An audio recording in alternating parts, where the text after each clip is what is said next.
तो तुझे वहाँ चलने के बाद ही पता चलेगा ना। अगर तू नहीं आई तो थोड़ी देर में तेरा ये बच्चा आग में जलकर मर जाएगा। चल जल्दी। नहीं नहीं, मेरे बच्चे को छोड़ दो। तुम जहाँ कहोगे मैं तुम्हारे साथ चलने के लिए तैयार हूँ। और उसके बाद उस बच्चे को झोपड़ी में लिटाकर आगे आगे वो साया चल रहा था और उसके पीछे पीछे रामू अपनी पत्नी के बाल पकड़कर उसे घसीटते हुए जंगल की तरफ ले गया। जंगल में जाने के बाद कितनी खूबसूरत हो तुम। आज की रात बस तुम और मैं एक दूसरे के साथ रहेंगे। मुझे तुमसे बहुत डर लग रहा है। तुम्हें क्या हो गया है? तुम तो बिल्कुल ठीक थे। वो होगा जो हमारे बीच होना चाहिए। तो आओ आओ, अपने आप को मेरे हवाले कर दो। कमला ने डर की वजह से अपनी दोनों आंखें कसकर बंद कर ली थी। रामू ने बुरी तरह से चीख कर कमला से कहा, आंखें खोलो अपनी और मेरी तरफ देखो। कमला ने जैसे ही अपनी आंखें खोली उसने देखा कि रामू एक खतरनाक खूनी हैवान में बदल चुका था। कौन हो तुम? जाने दो मुझे। क्या चाहते हो मुझसे? वही जो एक आदमी एक औरत से चाहता है।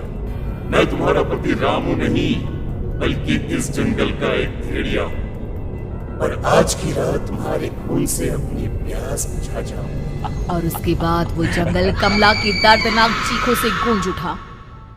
अगली सुबह कमला के कपड़े भी जंगल में उसी तरह पाए गए जैसे कि सुमन के पाए गए थे। इस घटना के बाद पूरे गांव में दहशत का माहौल था। अपने माँ बाप की मौत और गांव में हो रहे इस तरह की घटनाओं की खबर सुनकर किशन शहर से गांव लौट आया था। अपने माँ बाप की बेदर्द मौत की वजह से वो बहुत परेशान था। तभी अचानक उसे अपने घर में खाट के नीचे पड़ा हुआ वो मोबाइल फोन मिला जो उसने अपने पापा हरिया को गिफ्ट किया था। अरे कितने प्यार से पापा के लिए मोबाइल फोन लेकर आया था। इसे एक दिन भी काम में नहीं ले पाए। और आखिर कौन है जो गांव में इस तरह की हत्याएं कर रहा है? क्या है इन सब के पीछे? क्या है? मुझे पता करना ही होगा, वरना एक दिन पूरा का पूरा गांव खाली हो जाएगा। इस गांव में एक भी जिंदा इंसान नहीं बचेगा। गांव के लोगों की मदद करने के इरादे से किशन अपने गांव से दूर एक दूसरे गांव में बहुत बड़े तांत्रिक के पास मिलने के लिए गया। तांत्रिक बाबा, अब आप ही कुछ उपाय बता सकते हैं। भगवान जाने हमारे गांव को किसकी नजर लग गई है। नजर नहीं लगी है, किसी ने तुम्हारे गांव को बद्दुआ दी है। किसी सताई हुई आत्मा का प्रकोप है, और अब वो पूरे गांव में किसी को नहीं छोड़ेगी जब तक उसकी आत्मा को शांति नहीं मिल जाती। अरे लेकिन ऐसा कौन है बाबा? किसकी आत्मा है और कैसे मिलेगी उसे शांति?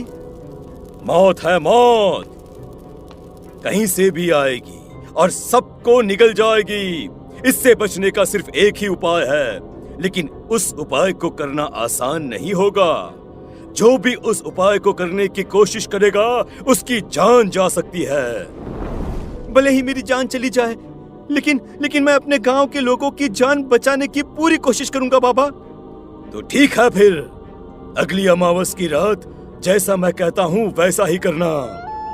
अमावस की रात तांत्रिक के बताए अनुसार किशन अपने साथ केरोसिन लेकर जंगल की तरफ चल पड़ा। उसके हाथ में देवी के मंदिर का सिंदूर भी था। किशन जंगल के बीचों बीच पहुंचा। ये देखकर उसकी आंखें फटी की फटी रह गई। वहां एक उबलते पानी का तालाब था और कई लोगों की लाश लटक रही थी। किशन के माँ बाप की लाश भी वहीं थी। माँ, बापू, क्या हो गया? ये क्या हो गया? तभी वहां पर एक औरत और आदमी आते हैं। उन्हें देखकर किशन चौंक जाता है। गोपाल काका, आपकी तो 5 साल पहले मौत हो गई थी। और निर्मला काकी, आप?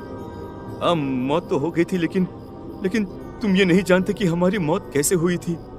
क्या कहना चाहते हैं आप? कुछ नहीं, बस ये जान लो कि अब इस गांव में कोई जिंदा नहीं बचेगा। लेकिन क्यों काकी? क्योंकि 5 साल पहले इन गांव वालों ने मुझे डायन बताकर पत्थर मार मार के मार डाला। मेरी कोई गलती नहीं थी। गांव का एक बच्चा क्या लापता हुआ, सारा इल्जाम मेरी पत्नी पे डाल दिया। और जब मैंने निर्मला की जान बचाने की कोशिश की तो मुझे भी मार डाला। आपके साथ ये बहुत गलत हुआ काका। काकी, लेकिन आप जो कर रहे हैं वो भी सही नहीं है ना? तुम यहाँ से चले जाओ वरना तुम भी नहीं बचोगे। हमारी आत्मा पिछले 5 साल से मुक्ति के लिए भटक रही है, चले जाओ यहाँ से।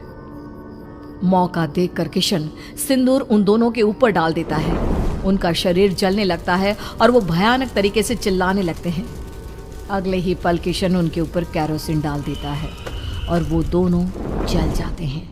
किशन अपने माँ बाप और दूसरी लाशों का अंतिम संस्कार करवाता है और अपने घर लौट आता है, लेकिन वो अभी भी इस बात से अनजान है कि मोबाइल अभी भी बज रहा था।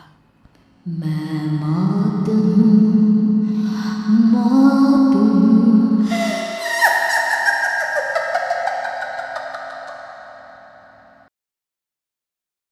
उम्मीद है कि आपको हमारी ये कहानी पसंद आई होगी। कृपया हमारे चैनल को सब्सक्राइब करें और सभी अपडेट्स के लिए बेल आइकन जरूर क्लिक करें। और हाँ, वीडियो लाइक और शेयर करना मत भूलिएगा। Bye bye.